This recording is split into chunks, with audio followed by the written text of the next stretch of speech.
Hello, boys and girls. This is Aunt Fernita, and I have a wonderful story for you called Caught in a Cave. Today's memory verse is from Galatians chapter 6, verse 9. It says, "Let us not become weary in doing good." The message for today's story is we can do good even when others are not nice to us. Has anyone done something unkind to you? What did you do? David shows us how to do good to someone who is mean to us. The soldier scrambled down the mountainside. He slipped on some gravel, then he got his balance and ran on. "Saul and his soldiers are coming," he said to David. "King Saul is coming with thousands of soldiers." No longer a boy, David and his 600 men quickly climbed up into a big cave where they could hide. The cave was very dark and still. David and his men crouched behind big boulders or big rocks. They barely breathed. David and his men had been running away from King Saul and his soldiers for months.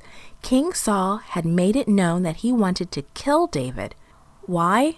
Because King Saul was jealous of David's victories in battle. The people loved David.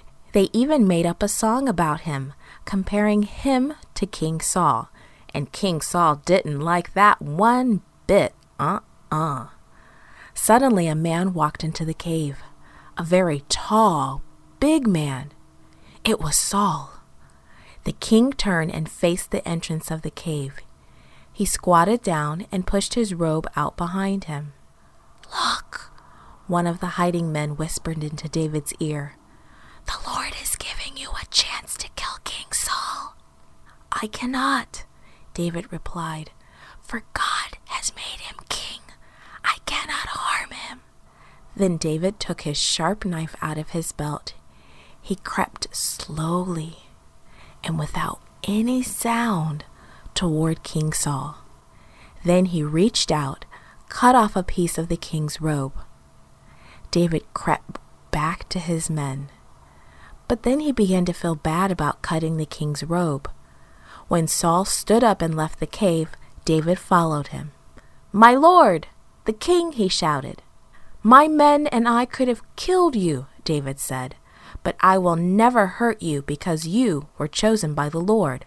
"Look," David shouted as he held up the piece of material he had cut from the king's robe. "This proves that I could have hurt you." "Is that really you, David?" Saul called back.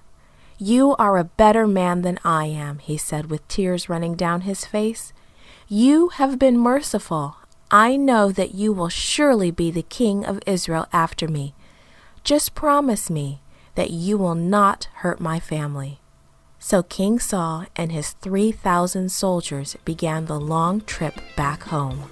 The Lord was happy with the way David treated Saul that day.